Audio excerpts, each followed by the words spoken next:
आप सब पर सलामती हूँ। मैं यासिर रशीद हूँ और आप मेरा वीलॉग देख रहे हैं। नाज़रीन, अखलाक होना चाहिए और अखलाक का मायार भी होना चाहिए। लेकिन अगर आप अखलाक से आरी हों और कोई आपको 100 बातें सुनाता रहे तो आप कुछ नहीं कर सकते। कल से लेके अब तक कैदी 804 के बहुत तज़किरे हैं कि उनका एक इंटरव्यू जो है वो बैनुल-अक़वामी जरीदे के सहाफ़ी, बैनुल-अक़वामी टेलीविज़न के सहाफ़ी ने किया है और किस तरीके से वो इंटरव्यू हो गया उसके ऊपर बहुत ज़्यादा हलचल मची हुई है। लेकिन हमारी वज़ीर इत्तलात पंजाब जो हैं अज़मा बुखारी साहिबा, एक तरफ कहा जाता है कि हत्तक़ इज़्ज़त का कानून पास किया गया है जिसके नतीजे में जो किसी की हत्तक़ इज़्ज़त करेगा, जो किसी की इज़्ज़त को मजरूह करने के इक़दामात उठाएगा, उसके ऊपर केसेस होंगे और ये आनन फ़ानन मंजूर किया गया। तो उसके बाद की सूरत हाल ये है कि एक तस्वीर है जो एक गाड़ी के एक्सीडेंट की है। गाड़ी का एक्सीडेंट होता है और गाड़ी ऊंधी जो पड़ी होती है सड़क के ऊपर और साथ में एक एम्बुलेंस खड़ी है और उस अज़मा बुखारी साहिबा उसकी तस्वीर का जो स्क्रीनशॉट है उसे ट्विटर यानी एक्स के ऊपर पोस्ट करती हैं और ऊपर लिखा जो होता है कि ये 804 जो है ये उल्टी क्यों पड़ी हुई है, ये तो टूट फूट का शिकार हो चुकी है, अफसोसनाक, ये उनकी तरफ से कहा गया। अब आप इमरान खान को तज़हीक का निशाना बनाने के लिए या इमरान खान को रिबटल देने के लिए ये आपने पोस्ट लगाई, लेकिन क्या आपने ये समझा, ये सोचा, ये मालूम पड़ा कि इस गाड़ी के जो सवार होंगे उनके साथ क्या बीती होगी? उनके साथ एक हादसा रूनमा हुआ है और आप उनकी गाड़ी की तस्वीर को पोस्ट कर रही हैं और अज़रह तफन्नुन, अज़रह मजाक और अज़रह तंज आपने उसे पोस्ट किया है। तो क्या उनकी दिल आज़ारी नहीं हुई होगी? उनके ऊपर क्या बीती, उनको जो चोटें आईं, उनको जो अस्पताल में मुंतकिल किया गया, उनके साथ जो अफसोसनाक हादसा पेश आया, क्या उनकी हत्तक़ इज़्ज़त नहीं हुई? क्या आपने उनकी गाड़ी का इस्तेमाल करते हुए यानी उनके कंधों पे बंदूक रखते हुए किसी और को निशाना बनाया, तो उनके कंधे का जो इस्तेमाल आपने किया है उस पे किसी की इज़्ज़त पे कोई हर्फ नहीं आया? क्या उसकी इज़्ज़त मजरूह नहीं हुई? क्या उसके एहसासात से आपने नहीं खेला? क्या यही तर्ज़ सियासत है? क्या यही आपके लिए आगे बढ़ने का रास्ता है?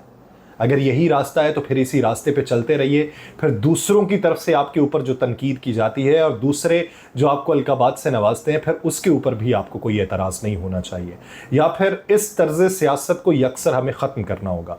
दूसरी बात ये कि नैब की तरफ से बयानिया मंजर आम पे आया। मैंने एक व्लॉग किया और उस व्लॉग में आप तक ये बात भी पहुंचाई थी कि नैब ने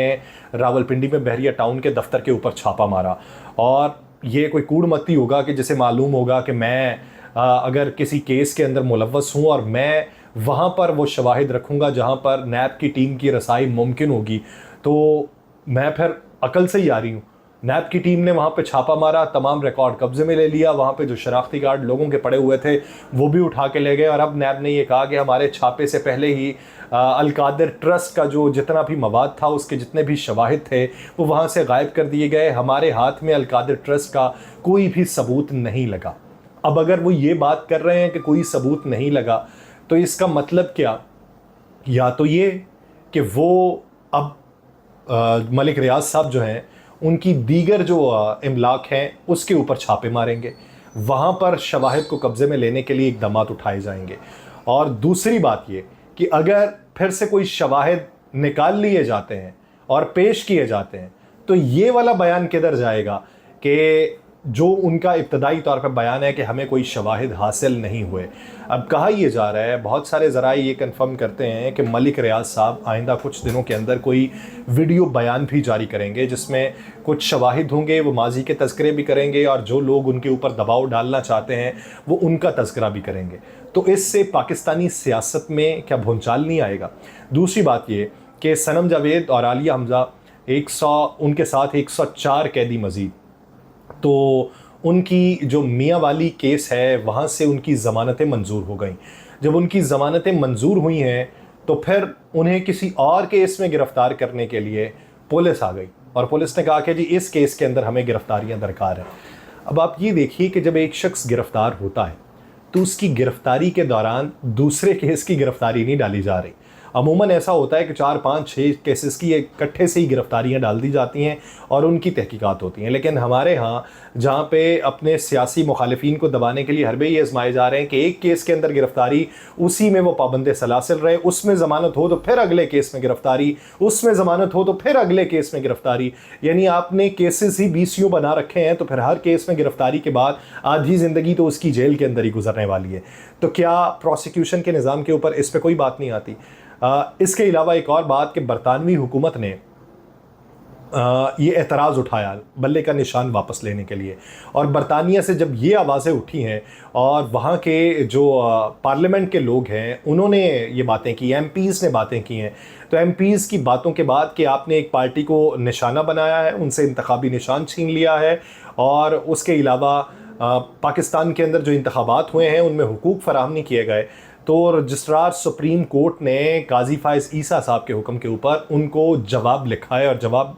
में उनका जो एतराज़ है उसे अनजस्टिफाइड करार दे दिया है और ये कहा है कि ये बेजा आपने तनकीद की है, क्योंकि पाकिस्तानी कवानीन के मुताबिक अगर कोई पार्टी इंट्रा पार्टी इलेक्शन नहीं करवाती तो उसको इंतखाबी निशान नहीं मिल सकता। तो उसके बाद बेशुमार लोग अब ये बातें करना शुरू हो गए हैं कि पहले एतराज़ उठाए गए थे कि बिला मुकाबला चेयरमैन किस तरीके से मुंतखब हो सकता है, बिला मुकाबला सेक्रेटरी जनरल किस तरीके से हो सकता है, वाइस चेयरमैन किस तरीके से हो सकता है, उनके मुकाबले में कोई और तो होना चाहिए। अब बहुत सारे लोग ये भी बातें कर रहे हैं कि पाकिस्तान मुस्लिम लीग नून के दोबारा से सदर जो मियाँ नवाज शरीफ साहब बने हैं वो भी बिला मुकाबला बने हैं, क्या उनके ऊपर भी कोई उज़रदारियाँ जमा करवाई जाएंगी, क्या उनकी भी जाँच पड़ताल की जाएगी, क्या उनके भी तमाम तरीक़ाकार को परखा जाएगा और उसी उसूल के मुताबिक परखा जाएगा जिस उसूल के मुताबिक पाकिस्तान तहरीक इंसाफ के इंतखाबात को परखा गया था।